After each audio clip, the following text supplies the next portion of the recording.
तुम मेरा साथ दो, हम हिंदू राष्ट्र बनाएंगे। मध्य प्रदेश में छतरपुर जिले के ऐतिहासिक खजुराहो मंदिर दुनिया भर के लोगों का ध्यान खींचते हैं, लेकिन इस जिले का एक गांव गढ़ा बीते कई सालों से दूसरी वजहों से लोगों का ध्यान खींच रहा है।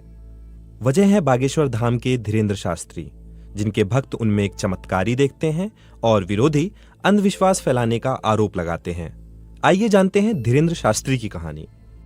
गढ़ा में राम कृपाल और सरोज के घर साल 1996 में धीरेन्द्र पैदा हुए। 3 भाई बहनों में सबसे बड़े धीरेन्द्र का बचपन से ही पंडिताई में खूब मन लगता। धीरेन्द्र स्कूल के लिए निकलते लेकिन मंदिर पहुंच जाते। बागेश्वर धाम वेबसाइट के मुताबिक धीरेन्द्र शास्त्री का बचपन तंगहाली में बीता। कर्मकांडी परिवार था, पूजा पाठ में जो दक्षिणा मिल जाती उसी से 5 लोगों का परिवार चलता। धीरेन्द्र ने अपने दादा सैतुलाल गर्ग से पंडिताई सीखी। फिर एक रोज धीरेन्द्र अज्ञातवास पर चले गए। गढ़ा गांव के एक शख्स ने बताया, धीरेन्द्र पता नहीं कहां पर 1 साल के लिए गायब हो गए थे। लौटे तो एकदम अलग थे। धीरे धीरे विधायकों बाहुबलियों का आना शुरू हुआ। आप ये समझो कि ये बने तो कांग्रेस नेताओं के कारण है, पर आज जो हो रहा है उसमें भाजपा का रोल है, वरना 5 साल पहले तक तो ये साइकिल और मोटरसाइकिल से घूमा करते थे। धीरेन्द्र शास्त्री अब प्लेन और कई बार प्राइवेट जेट से चलते हैं। भारत से लेकर लंदन तक उनका सम्मान होता है। बागेश्वर धाम मंदिर वाली जगह पर पहले एक प्राचीन शिव मंदिर था और उसके पास ही बालाजी का मंदिर। चंदला विधानसभा के पूर्व विधायक और मौजूदा बीजेपी विधायक राजेश प्रजापति के पिता आरडी प्रजापति कहते हैं, इन लोगों के पास घर द्वार कुछ नहीं था। पास में एक सामुदायिक भवन था जिसमें ये लोग बरसाती डालकर रहते थे, पूजा पाठ करते थे, गांव वाले मदद कर देते थे। धीरे धीरे इन्होंने दरबार लगाना शुरू किया। धीरेन्द्र के आगे बढ़ने में इंटरनेट का भी अहम रोल है और सोशल मीडिया पर उनके आज लाखों समर्थक हैं। धीरेन्द्र के दरबार में जाने के लिए टोकन लगाना पड़ता है। धीरेन्द्र के बढ़ते असर के चलते गढ़ा गांव में अब व्यावसायिक गतिविधियां भी तेज हो रही हैं। इसके साथ ही जमीन पर कब्जा करने से जुड़े आरोप भी धीरेन्द्र पर लग रहे हैं। आरडी प्रजापति आरोप लगाते हैं, गांव में एक तालाब था, शमशान जहां मुर्दे जलते थे उस पर कब्जा कर लिया। गांव के सामुदायिक भवन पर भी कब्जा किया। ये ऐसा इलाका है जहां आज भी अंधविश्वास है। 5 रुपए के लॉकेट को 5000 तो कभी 51,000 में दे दिया जाता है।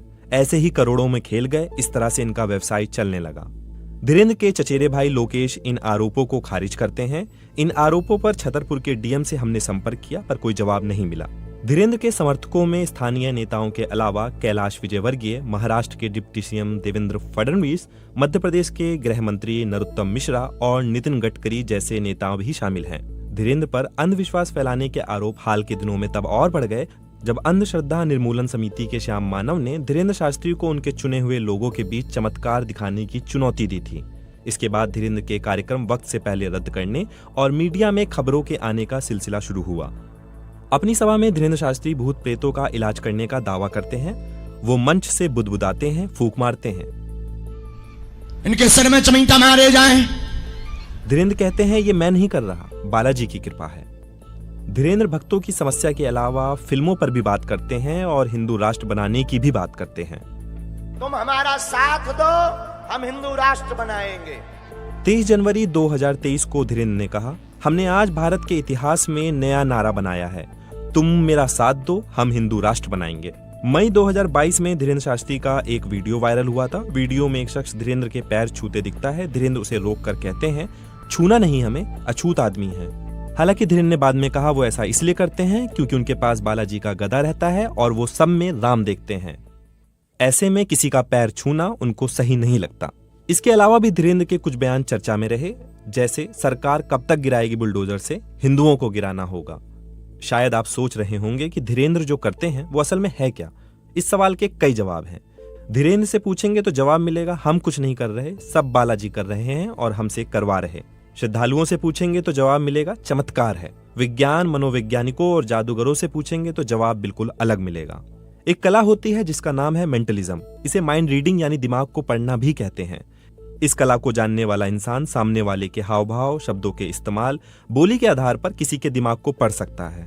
इसी कला की एक कलाकार सुहानी शाह बीबीसी से कहती हैं, जादू के अंदर कई जॉनर होते हैं, मेंटलिज्म भी उसी में से एक है। मैं 32 साल की हूं और 7 साल की उम्र से जादू की ट्रिक्स कर रही हूं।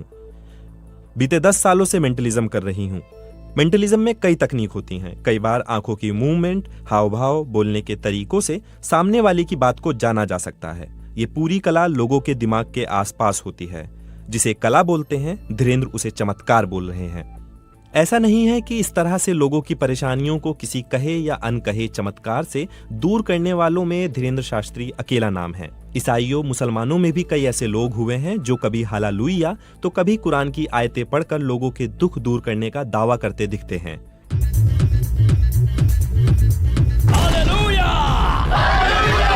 सोशल मीडिया पर ऐसे कई वीडियो उपलब्ध हैं जिसमें हालेलुया कहकर विकलांगों को चलते, व्हीलचेयर से उठकर दौड़ते और आंखों की रोशनी लौटाने का दावा करते कुछ स्वघोषित गुरु दिखते हैं।